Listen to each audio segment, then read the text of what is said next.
L'initiative L'Agora des solutions endogènes, c'est une initiative qui vise à passer des promesses à l'action. Donc l'initiative a pour thème 100 jours, 3 preuves.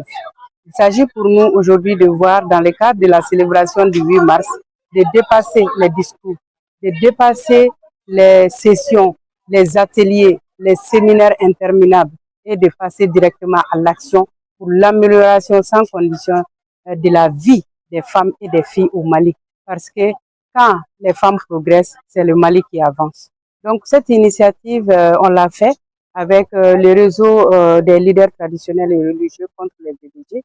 Et dans ce sens-là, nous nous sommes dit que tout ce que les femmes font aujourd'hui, tout ce que nous avons comme problématique à résoudre, nous ne pouvons le faire que quand les leaders sont avec nous, notamment les hommes alliés.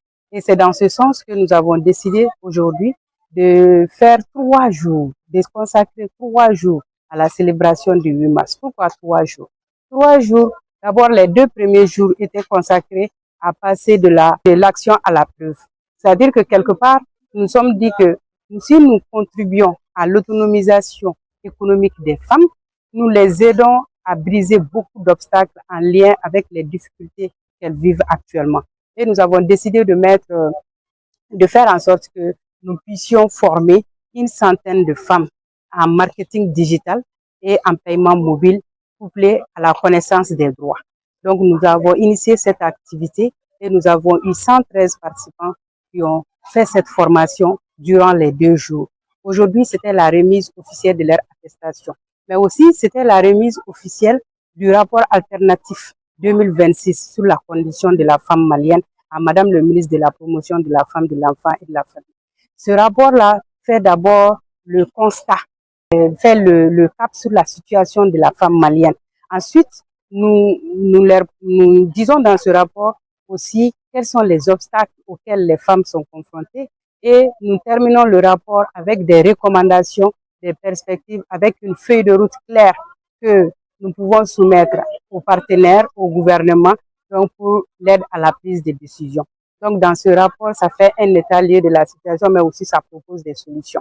L'autre temps fort de cette journée aussi, c'était l'engagement public et des leaders religieux et traditionnels devant tout le monde pour lutter notamment contre non seulement les violences basées sur le genre, mais aussi pour s'engager pour la défense des droits des femmes. Parce que aujourd'hui, avec le réseau national des leaders traditionnels, il s'agit vraiment de passer à l'action. L'initiative L'Agora des solutions endogènes les a beaucoup séduits et dans ce sens-là, les leaders religieux se sont engagés avec nous. Un autre temps fort de cette journée, c'était la remise de la distinction Tchessiri. Comme vous le savez, Tchessiri en Bamanankan, c'est quelqu'un qui attache la ceinture, qui est résiliente, qui est endurant. Et nous savons que les femmes en sont une aujourd'hui au Mali. Et dans ce sens-là, nous avons choisi une vingtaine de femmes, plus 4 hommes leaders alliés, donc justement, donc pour les remettre cette distinction Tchessiri, non seulement pour saluer leur engagement, mais aussi pour les encourager à continuer à redoubler d'efforts pour la promotion des femmes et des filles au Mali. Donc voilà en gros ce qui s'est passé aujourd'hui et nous sommes très satisfaits de cette activité parce que nous avons eu le soutien des autorités. Nous avons eu le soutien des acteurs de la société civile, des associations de femmes. Nous avons eu également le soutien des élus locaux, des leaders traditionnels et même des leaders religieux. Et d'autres leaders comme les chasseurs étaient là aujourd'hui pour nous écouter, mais aussi pour s'engager avec nous. Nous tenons à les saluer et à les remercier vivement. Donc voilà, nous pensons que voilà, ça c'est cette initiative, ça ne s'arrête pas à aujourd'hui. C'est dans 100 jours qu'on va évaluer le travail qui a été fait. Parce que toutes les personnes qui ont reçu la formation devraient s'engager pour 100 jours pour transformer leur vie, notamment en nous faisant état, c'est-à-dire de ce que cette formation leur a apporté en termes de renforcement de leurs activités et puis les chiffres d'affaires qu'elles ont pu faire.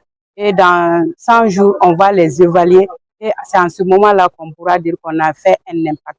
C'est pour ça qu'on dit 100 jours pour agir, 100 jours 3 preuves.